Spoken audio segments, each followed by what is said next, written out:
Hi's, welcome to our channel Telugu audio stories with Maitri. నా ఛానల్ని ఎవరైనా ఫస్ట్ టైం చూస్తున్నట్టయితే తప్పకుండా లైక్ చేయండి, షేర్ చేయండి అండ్ సబ్స్క్రైబ్ చేసుకోండి ఫ్రెండ్స్. అగ్ని సాక్షి ఒక ప్రేమ కథ పార్ట్ 89. ఇక లేట్ చేయకుండా స్టోరీలోకి వెళ్ళిపోదామా ఫ్రెండ్స్. అంగరంగ వైభవంగా శశి సరియుల మ్యారేజ్ జరుగుతుంది. రాజకీయ నేతలు, గ్లామర్ ఫీల్డ్ కి సంబంధించిన వాళ్ళు, పెద్ద పెద్ద బిజినెస్ బిగ్ షాట్స్ అందరూ పెళ్లికి వస్తారు. అనుకున్న దానికంటే చాలా గ్రాండ్ గా జరిగిందని ఇంట్లో వాళ్ళు అనుకుంటే, సోషల్ మీడియాలో చైతన్య వర్మ తమ్ముడి పెళ్లి అంటూ మీడియాలో కూడా బాగా వైరల్ అయ్యింది. సరియు ఇంటి నుంచి ఎవరూ రాలేదు.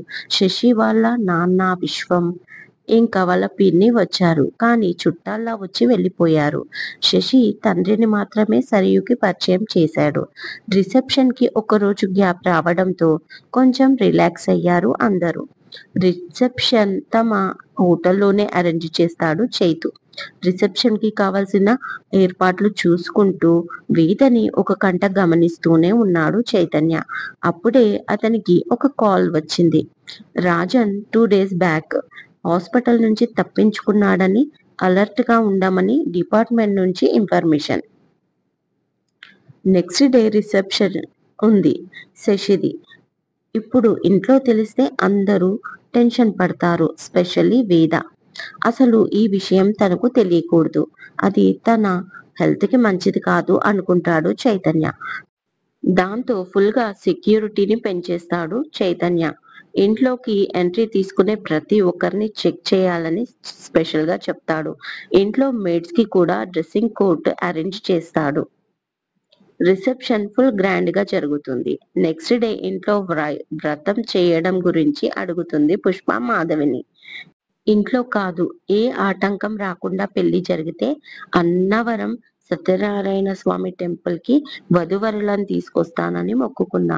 అక్కడే జరిపిద్దాం. ఈ రోజు సాయంత్రం వెళ్ళి నైట్ అక్కడే ఉండి రేపు ఉదయం చేయించుకొని వద్దాం అంటుంది మాధవి. ఈలోపు చైతన్య అరేంజ్మెంట్స్ చూస్తూ ఉంటాడు అక్కడికి వెళ్ళడానికి. అంతలోనే ఇంట్లోకి పాటలు పాడుతూ ట్రాన్స్జెండర్స్ వస్తారు. దాదాపు 30 మంది వరకు ఉంటారు వాళ్ళు. పుష్పాన్ని పిలిచి వాళ్ళందరికీ కొత్త చీరలు పెట్టించి వాళ్ళతో కొత్త దంపతులకు ఆశీర్వాదం ఇప్పించమని చెప్తుంది మాధవి. వాళ్ళు ఆశీర్వదించి వాళ్ళకి భారీగా డబ్బు డిమాండ్ చేస్తారు. పెద్ద మొత్తంలో డబ్బు కావాలని. దానికి పుష్ప ఒప్పుకోదు. కాసేపు వాదులాడుకుంటారు. చివరికి వాళ్ళు అడిగినంత డబ్బులు ఇస్తేనే ఇంట్లోంచి కదులుతాం అంటూ కూర్చొని హాయిగా పాటలు పాడుతూ ఉంటారు వాళ్ళు. అప్పుడే ఆ గుంపులో 2 కళ్ళు ఆ ఇంటిని పూర్తిగా గమనిస్తున్నాయి. చైతన్య, పిన్ని వాళ్ళు అడిగినంత డబ్బు ఇచ్చేసి అంటాడు. ఇల్లు క్రౌడ్ గా ఉండడం తనకు నచ్చలేదు. దాంతో గంగా వేదను తీసుకువస్తుంది వాళ్ళతో దీవెనలు ఇప్పించడానికి. వేదను చూస్తూనే అందులోంచి ఒక ఆవిడ ముందుకు వచ్చి, ఇంట్లో ఇన్ని సంతోషాలు ఒకేసారి వస్తూ ఉంటే మాకు డబ్బులు ఇవ్వవా? ఇంటికి కొత్త కోడలు వచ్చింది, ఇక వారసుడు కూడా రాబోతున్నాడు, మాకు రెట్టింపు రొక్కం అంటే అమౌంట్ డబల్లో కావాలి అని డిమాండ్ చేస్తారు మళ్ళీ. మాధవి, పుష్ప, గంగా, వేదతో పాటు అక్కడున్న వాళ్ళందరూ ఆశ్చర్యపోతారు. వేద ప్రెగ్నెంట్ అన్న విషయం మీకు ఎలా తెలుసు అన్నట్లుగా. అదే విషయం గంగ అడుగుతుంది వాళ్ళని. మేము అన్నీ గుర్తుపడతాం. ఆ అమ్మాయి ఒంట్లో అలసటతో ఉంది. ఆ కళ్ళల్లో తేజస్సు మాత్రం చూడు.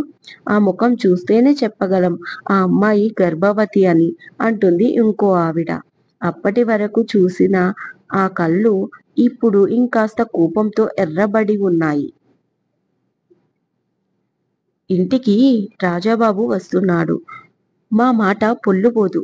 మేము మళ్ళీ వస్తాము బాబుని చూడడానికి. ఎప్పటికీ ఈ ఇల్లు సుఖ సంతోషాలతో పిల్లపాపలతో వర్ధిల్లాలని మేము దీవిస్తున్నాం. ఇక మాతో గొడవ పడకుండా అడిగినంత ఇచ్చి సంతోషంగా పంపించండి అంటుంది ఆ గ్రూప్ కి పెద్ద ఆవిడైన ఒక ఆవిడ. ఆ మాటలు విన్న మాధవి సంతోషంతో, రాజాబాబు కాదు, రాణి పాప వచ్చినా మాకు సంతోషమే అని వాళ్ళు అడిగిన దానికంటే ఎక్కువే ఇచ్చి బయటికి వెళ్తున్నప్పుడు బఫే ఏర్పాటు చేయించి అందరిని తిని వెళ్ళమని చెప్తుంది మాధవి. ఇక ఈవినింగ్ వేదని ఈ టైంలో జర్నీ మంచిది కాదు అని, చైతన్యని కూడా ఇంట్లోనే ఉండమని చెప్పి అందరూ బయలుదేరుతారు అన్నవరం. బద్రీనాథ్ మాత్రం హోంలో బాబురావు, నిర్మలమ్మ లేరని హోంలోనే ఉండిపోతాడు. కొద్ది మంది పనివాళ్ళు, చైతన్య, వేద బయట సెక్యూరిటీ మిగిలారు. వాళ్ళు వెళ్ళిపోయాక రిలాక్స్ గా పడుకుంటుంది వేద. 2 అవర్స్ తర్వాత బద్ధకంగా కళ్ళు తెరిచిన వేదకి చైతన్య తన పక్కనే పడుకొని తననే చూస్తూ కనిపిస్తాడు. ఏంటి అలా చూస్తున్నారు అని అడిగింది.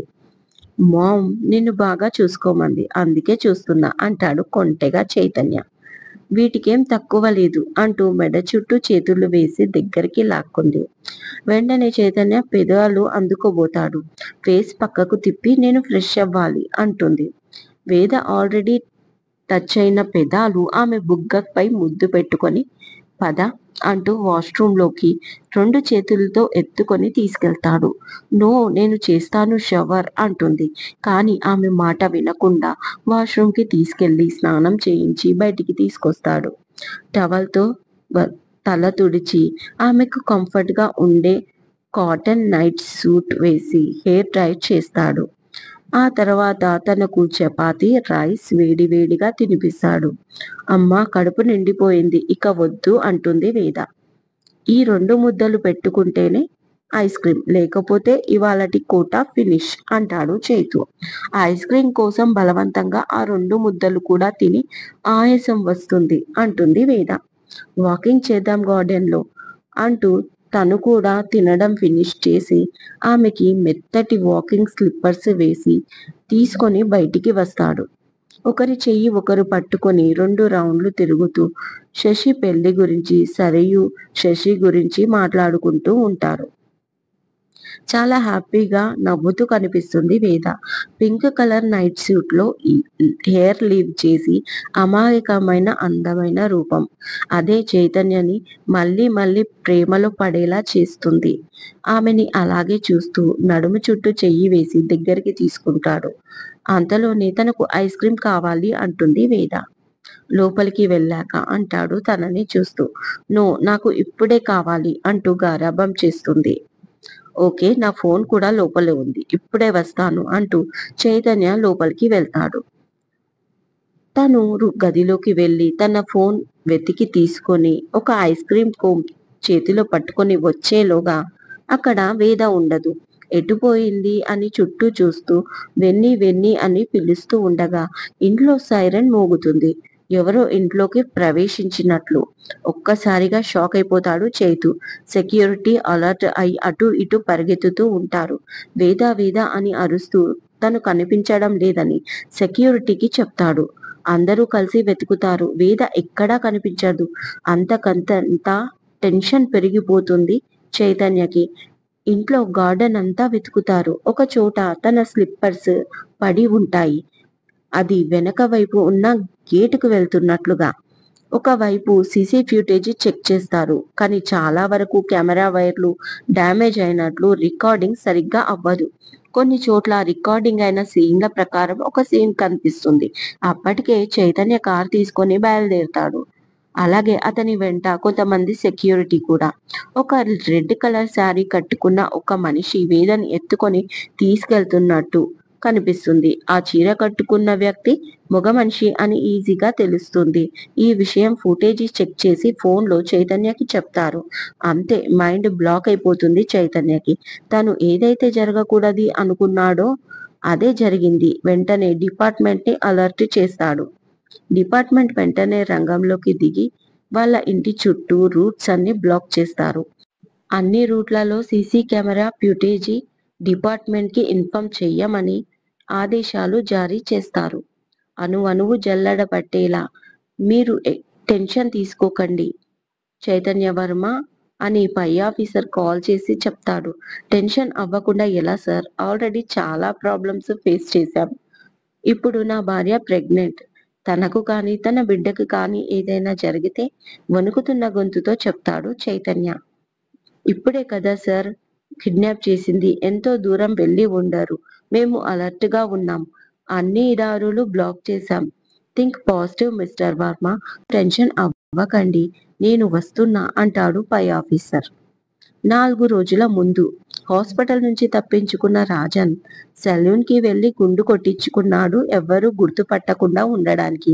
ఎంత చెడ్డవాడైనా అలాంటి వాళ్ళను కూడా నమ్మే వాళ్ళు కొందరు ఉంటారు. అలాంటి స్నేహితులు రాజన్ కి ఒకరిద్దరు ఉన్నారు. వాళ్ళ సహాయంతో హైవే నుంచి ఇసుక లారీలు, పెద్ద పెద్ద ట్రక్కులను లిఫ్ట్ అడుగుతూ సిటీలోకి ప్రవేశించాడు రాజన్. వర్మ హౌస్ లోకి ఎంట్రీ అవ్వడానికి పెద్ద చిక్కొచ్చి పడింది. అదే టైంలో ఇంటి ముందు ట్రాన్స్జెండర్స్ పాటలు పాడుతూ డాన్స్ చేయడం చూశాడు. వెంటనే పక్కనే ఉన్న షాపింగ్ మాల్లోకి వెళ్ళి ఒక శారీ కొని దాన్ని చుట్టుకొని పెద్ద బొట్టు పెట్టుకొని చేతులకు గాజులు వేసుకొని మెల్లిగా క్లాప్స్ కొడుతూ ఆ గ్రూప్ లో పోయాడు. అలా ఇంట్లోకి ప్రవేశించాడు. ఇంట్లో వాళ్ళు డబ్బు ఇచ్చాక వెళ్లే ముందు అందర్నీ తినమని చెప్పారు. తిన్నాక ఇంట్లోంచి వెళ్ళిపోవాలి ఎలా అని ఆలోచిస్తూ ఉండగా ఇంటి వెనక ఉన్న స్టోర్ రూమ్ కనిపించింది. ఎవ్వరూ చూడకుండా అందులోకి వెళ్ళిపోయాడు రాజన్. దాంట్లో విరిగిపోయిన చీరలు, పాత సామాన్ తప్ప పెద్దగా వస్తువులేమీ లేవు. అందుకే లాక్ చేయలేదు. ట్రాన్స్జెండర్స్ తిని వెళ్ళిపోయారు. సెక్యూరిటీ బిజీగా ఉన్న టైంలో తనకు అందిన కాడికి సీసీ కెమెరా కేబుల్స్ కట్ చేసి మళ్ళీ అందులోనే వెళ్ళి కూర్చున్నాడు. ఎప్పుడు సమయం దొరికితే అప్పుడు బయటికి వచ్చి వేదాన్ని తనతో తీసుకెళ్లాలనేది రాజన్ ప్లాన్. ఇదండి ఇవాళటి ఎపిసోడ్. ఈ ఎపిసోడ్ మీకు నచ్చినట్టు అయితే నాకు కామెంట్లో చెప్పండి. అలాగే లైక్ చేయండి, షేర్ చేయండి, సబ్స్క్రైబ్ చేసుకోండి నా ఛానల్ని. మరొక మంచి ఎపిసోడ్తో మీ ముందు ఉంటాను. మైత్రి.